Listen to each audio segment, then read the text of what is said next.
attendez, accrochez-vous bien, débranchez le cerveau car à partir de là, il n'y a plus aucune cohérence. Bonjour à tous et bienvenue dans cette nouvelle vidéo. Aujourd'hui on se fait l'avant-dernière saison de Fear the Walking Dead, la saison 7.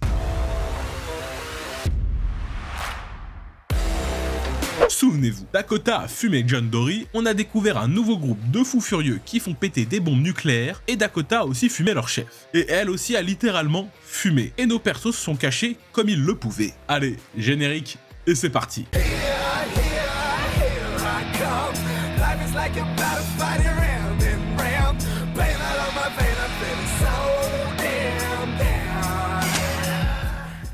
I lose people. And then I lose myself. La saison 7 reprend directement avec l'explosion de la bombe, dans un décor brûlé de partout et plein de radiation. Les rôdeurs sont radioactifs. Un gentilhomme qui essaye de survivre se fait attraper par des soldats. Il le ramène dans une grosse tour qui est dirigée par Strand.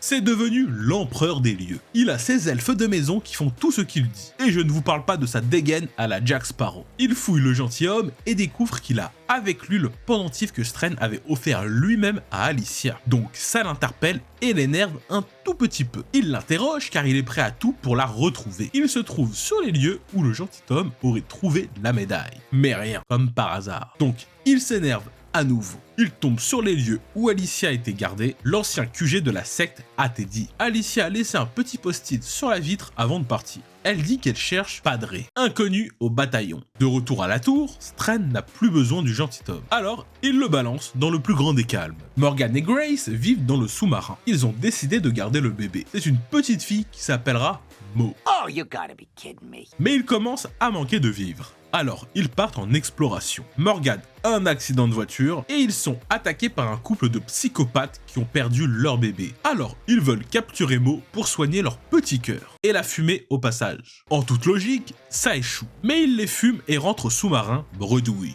Donc, ils sont toujours en manque de nourriture. Mais bébé Mo, qui a un radar, découvre une planque dans le sous-marin plein de nourriture. La vie est tellement simple dans cette série. On découvre un homme, le frère jumeau de Emile, le tueur à gages qui a voulu fumer Morgan en saison 6. Donc, quand il découvre qu'il a fumé son frère, il est pas content et se met lui-même à traquer Morgan pour se venger. June, qui s'est réfugié avec son beau-père dans un bunker de Teddy, n'ose pas sortir. Il compte les jours, s'amuse et picole pas mal. Il trouve à l'intérieur du bunker une chambre d'exécution cachée. Plutôt glauque car elle contient des instruments de torture. Ils n'en peuvent plus de rester enfermés, alors ils décident de sortir. Mais ça ne se passe pas comme prévu. Un petit groupe veut les faire sortir pour prendre leur bunker. Ils les fument. Mais avec tout ce remue-ménage, le bunker ne tient plus et ils doivent partir. Ils terminent chez Strand. C'est beaucoup plus confort d'un coup. Le jumeau qui cherche Morgan tombe sur Sarah, mais elle a aucune idée de là où il est. Du coup, elle lui propose de lui livrer Morgan s'il l'aide à retrouver Wendell, porté disparu jusqu'à là. Ils utilisent son toutou Rufus qui les mène dans une vieille grange où ils trouvent son fauteuil roulant plein de sang. En repartant, ils crachent la voiture et sont en galère. Comme par hasard, tonton Morgan passe par là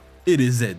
Alors le Joshua se jette sur lui. Il sort de son sac la tête de son frère pour mordre Morgan. Un chouïa rageux. Mais c'est le chien qui se fait mordre. Triste d'avoir perdu son toutou, il ne souhaite plus fumer Morgan. Normal. Ils se disent que Wendell est sans doute chez Strand, ce qui est vrai car il leur confirme. Mais il refuse que Sarah vive avec lui. C'est soit il le laisse partir mais il ne pourra plus revenir, ou elle part sans lui, ce qu'elle fait. Dwight et Sherry vivent dans un nouveau groupe de mercenaires et se baladent à dos de canasson. Ils veulent eux aussi vivre dans la tour de Strand, mais ils doivent gagner leur place. Ils leur demandent de trouver une femme nommée Mikey. Ils refusent mais décident tout de même de retrouver la fameuse femme pour les aider à trouver Padre. Ils la trouvent assez facilement, mais la mission est trop dure pour Dwight qui décide de ne plus suivre. Alors que Cherry décide de continuer la mission auprès de Mikey, Dwight, à peine seul, lui arrive déjà des bricoles. Mais c'est grâce à son fidèle destrier qu'il s'en sort. Il découvre que Strand veut la fumer. Alors, il retrouve sa femme et la nana dans une salle de catch, no joke. On retrouve Al qui cherche toujours sa nana, elle trouve l'hélicoptère et comme d'hab, tonton Morgan est là. Il est partout, un vrai PNJ. Ils se font attaquer par des gardes du CRM. Al annonce à Morgan que c'est le CRM qui leur a sauvé la vie avant l'explosion. Il retrouve Grace, mais les gardes les retrouvent aussi. Ils arrivent à inverser la situation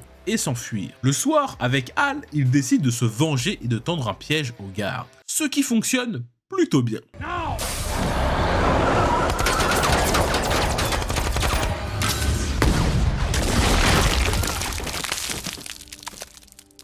Sans nouvelles de sa nana, elle comprend qu'elle a choisi le CRM plutôt qu'elle. Donc Al est un peu dégoûtée, mais elle ne perd pas espoir. Elle décide de continuer à chercher Isabelle et elle la trouve. Elle lui fait sa meilleure déclaration d'amour. À la tour, Tren rivalise avec Louis XIV. Morgan lui demande d'accueillir sa fille car le bébé est malade. Mais pendant leur discussion, la tour est attaquée. On leur balance des rôdeurs à coups de catapulte, complètement lunaires. Tren parle avec leur chef, Arnold. Il refuse. Nous apprenons que Stren a été empoisonné, mais nous ne savons pas par qui. Il est vraiment en mauvais état. June lui donne un antidote. Morgan accuse Sarah de l'avoir fait, mais le Morgan s'est pas lavé les mains. Donc Stren capte que c'est Morgan le traite. Et il décide de le balancer par-dessus bord. Mais Grace lui sauve la vie en proposant de nettoyer sa tour des rôdeurs contre la vie de Morgan. Il accepte uniquement si elle vient vivre à la tour avec Mo, mais sans le Morgan. Et elle accepte. Plus tard, Morgan tombe sur Dwight et Cherry et un autre groupe de survivants, dirigé par Alicia. Lors d'un flashback, on apprend comment elle s'en est sortie. Libérée du bunker par les habitants, ils croient que Alicia est leur messie qui les guideront à Padré, un lieu où ils pourront vivre au calme. Le fameux Arnold fait partie du groupe d'Alicia. Et le gentil Tom du début aussi, il se kiffait même plutôt bien. On apprend aussi que Alicia s'est fait mordre au bras et elle a été amputée puis soignée. De retour au moment présent, ils sont rattrapés par Stren et ses hommes qui les laissent partir. Mais malgré son bras coupé, elle ne va pas bien et se pense infectée. Stren invite Alicia et son groupe à la tour pour les soigner. Mais en arrivant, elle découvre que c'est lui qui a fumé le gentil Tom. Donc elle est pas contente et déclare la guerre à Stren. Mais là, Alicia ne va vraiment pas bien et elle s'évanouit en pleine nature. Elle est recueillie par un monsieur plutôt cool, mais le Arnold qui est vénère contre Alicia car finalement c'est pas la messie, il veut la fumer mais ça échoue. Alicia dans sa fuite tombe sur un enfant et elle s'évanouit encore une fois. Cette fois-ci c'est Morgan qui la recueille. À la tour, c'est au tour de Charlie de débarquer. Alors pour gagner sa place, elle part en mission nourriture. Ça tourne mal pour elle car elle souffre des radiations. Les scénaristes ont décidé de faire perdre la boule à Daniel, donc il revient en papy gâteux qui pense que sa fille est toujours en vie et que Arnold la détient. Alors il débarque à son camp et fume tout le monde. Lucy utilise Daniel pour arriver à ses fins en lui faisant miroiter que sa fille est toujours en vie. West ne supporte plus la situation et part pour rejoindre Strand.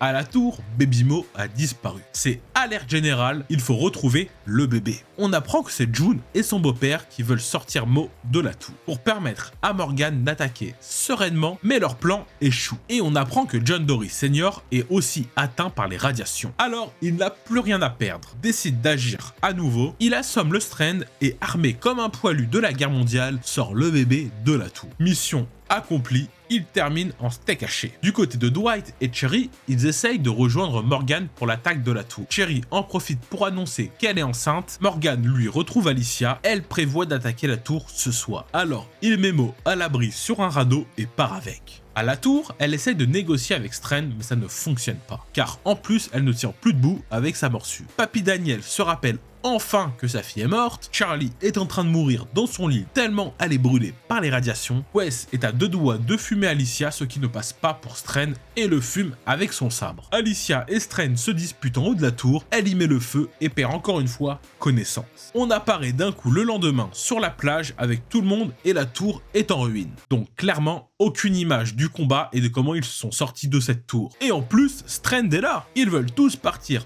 en radeau et pourquoi pas trouver Padré. Mais Alicia refuse de partir avec eux au dernier moment. Alors, ils partent sans elle et elle s'évanouit seule sur la plage. Un peu plus tard, on retrouve Morgan et Mo sur une plage. Il est dans de mauvais draps, un groupe de personnes cagoulées veulent lui voler son bébé. Ce sont des membres de Padré. Mais il est secouru par... Attendez. Accrochez-vous bien, débranchez le cerveau car à partir de là, il n'y a plus aucune cohérence. Il est secouru par Madison Clarks. Oui, je vous avais prévenu. Mais les gars de Padré sont tout de même partis avec Mo. Ils doivent retrouver le bébé. Madison lui explique que Padré envoie des parents qui cherchent leur propre enfant, kidnapper les bébés du coin en contrepartie qu'ils les aident à retrouver le leur.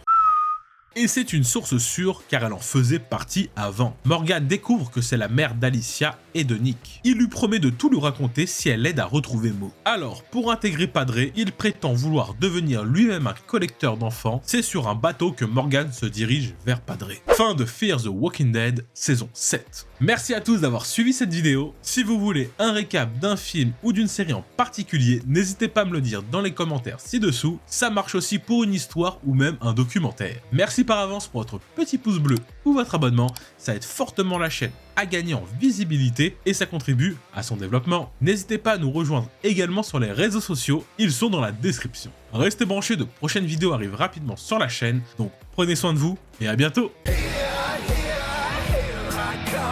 Life is like a battle fighting